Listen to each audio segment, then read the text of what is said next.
Ilamo. Wala hapo sister. Onawa iyalo wala shike muntu dangi.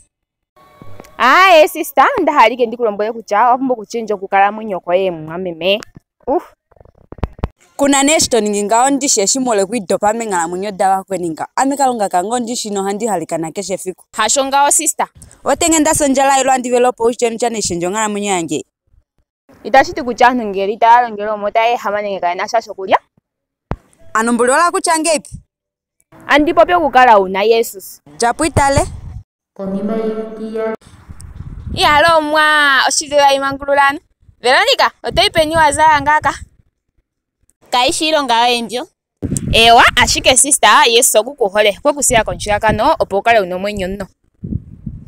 Owuli monjira. Yesu so okukuhole. Sheto ndulunde mbuli mungwe. Okwala wethepo nkala okwilandisa ngo ukale unomwenyo muye. Ngandalo ngulundo unjino ndaningi ni minene. Omota dhiminenje pongano tatambula njichiri. Ilimo nkalo njika. Omotati enjo dhoye nando dhikale dhatiligana otadhi katoka ngele tozimino okuvulika kungame. Yesaya nopolo tango kavezo katinongo nokati ya katinongo nokati kungoyi. Amen.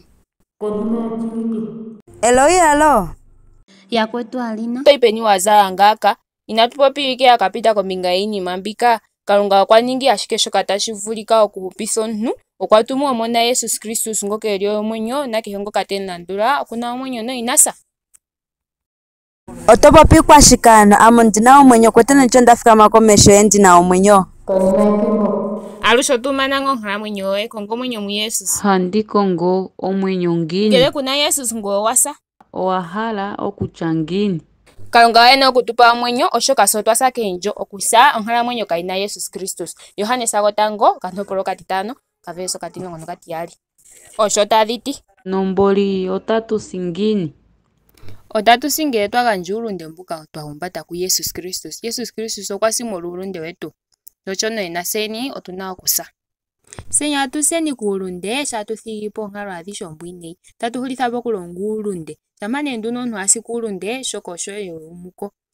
Oyene tayi umukile monkalo mpe nokwaninga omuntu mpe mu Yesus Kristus. Shaholwa Maefeso 5:5 kaveso katinongo nokatine. Uyuki nuulundi tavula okukala molutu lumwe eso nomwenyo tavula okukala mumwe. Opo ukale wahupisa kisilenda ya Kalunga owuna okukala wathigapo uulunde awushe. Uulunde mbuka wonduno okwahavulika kiipango ya tate Kalunga nongombe igandja kuuyuni. Kangi unene ondatondola kepukululo. Ewa, andikathika manga kwa alina. Ano otakongo shiketu. Ongini kahewa alina opo uli matsa. Opo ndili andipe. Oshiketa popine ilyo nyati. Ngandiko kupopitha kahewa kanjinde kwethanale. Ondina ilonga ange ndipyakitila manga. Oi, onde ethimbo lyapuka mboli. Wano kahewa nga otandi imanga. Bye bye. Bye.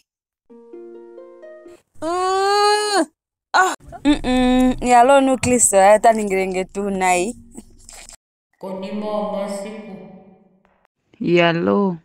Eshindaka ya kumbo. Hey Magdalena shiwaka yake gumbo chikecha holokapo. Ondeke lipula kwa shito longelenje. Nami ndahala kuipisa kesiro henda ya Kalunga. Waninge tokolewa na kahewa kanje.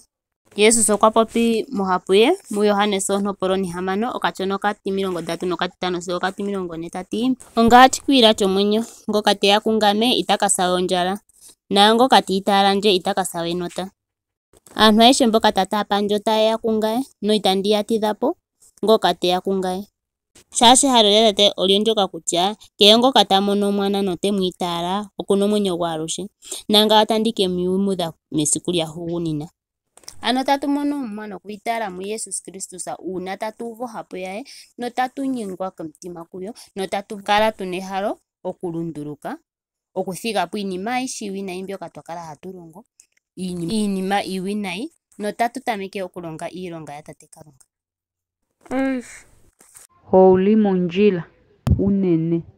Euvitho njoka aantu kayehole okuuva euvitho lyokuhepulula oondjo. Shaashi ngele ito hepulula oondjo dhoye otokasa. Kalunga otaka shanagulapo evi alishe nondilo. Yesus otaka ninga evi epe. Esiku ndyono olina okuya. Mboka yakala muulunde otaya kayafikwapo pamwe nevi ndika. Mboka yatambula Kristus no yiitedhulula otaya kahupithwa. Ngoka apopya tati napukale uuyelele oye ngaa natango taka hanagulapo. natango oyenga takagandja ehupitho okupitila mu Jesus Kristus. Shika kashishi ifundja ndele ochili. Kalunga oye Kalunga kohole, Kalunga kuuyuki na Kalunga kepangulu. Otahupitha mboka yihepulula noya zala uukwatya wa Kristus. Notashanagulapo mboka yatindi okwiitedhulula, mboka yahala okukala meenkalo dhuuyuni mbuka. Anu ito vulu okukala togeitha omuntu ngoka tekupetya. Ito vulu okukala tomulongela uuwinayi ngo wategelele ekulongele uuwanawa kehe ethimbo. Ashike owapumbwa okukala tomuuvitha nawa opo akale tekupe shoka wahala. Ano otuna okuninga shafaathana ku Kalunga opo etupe shoka twapumbweni. Nami ndahala okuipitha kesilohenda ya Kalunga. No ondahala okwefapo ulunde. Ondahala unene. Okulandula Kalunga kanje. Sista walongandje nawa. Esimano lya Kalunga okombandambanda nombili maantu ye eya hokwa. Kalunga oya longo mungwe okukupa ehalo noonkondo opo atsakanithe elalakano lye ewanawa. Houli mondjila. Ngoka atameke iilonga iwanawa mungwe neishulithe sigo esiku ndyoka lyOmuwa. Ondapandula unene, paife otandi shuna kegumbo. Ewa kahewa, omwana kale pamwe nangwe waapunduki nando okusha. Ewa, okay. Omulithi gwa Isiraeli hakumuka ihakotha, omote kutonatele oye shigo negameno lyoye. Psalm 121 okatono okatine. Okuza nena, ame ondahala okulongela Kalunga. Ndilandule iipango ya Kalunga, ndikale ndina omwenyo waye alushe. Ndina ehalo lela. Kalunga kange dimina njepo. Heno oshili Kalunga kutuhole unene. Omwenyo gwanje Kalunga guhupitha. Inatwetha okulonguwa nando tuningilwe enyomasheko. Tuyolweni nenge tutidhaganwe. Inatulolokenye okulongela Omuwa. Yesu soko tutsene omukumo. Mahebele nopeloni nokatono okatimulongo nokatitano. Uuna twakanitheni omukumo monkalamwenyo natutaleleni ku Jesus Kristus. Natuseni. Ano tuthigenipo okulonga uulunde tukaleni aayuki. Uuna tatutameke okulonga uuyuki okupitila mu Jesus Kristus, ose otatukala tuna omwenyo. Okuza uuna omuntu sha teguluka oshipango sha Kalunga moshikunino sha Eden, omuntu okuna okusa omolulunde. Ano gumwe ngoka ethike pamwe na Kalunga okuna okuya molupe lwomuntu opo ase peshaali. Jesus molupe lwomuntu okwasi. Kakwali Kalunga ngwasa, shaashi Kalunga ihasi. Ye ihalunduluka. Ano tatutye nini kochinima chachahinga. Yesu okwa humbata shoka itonde opo ekupe shoka ongwe waashino. Noshinima shika osho omwenyo. Monena ndjika uvako unene ohole ya Kalunga okukuhola ngwe omuntu. Oh my God.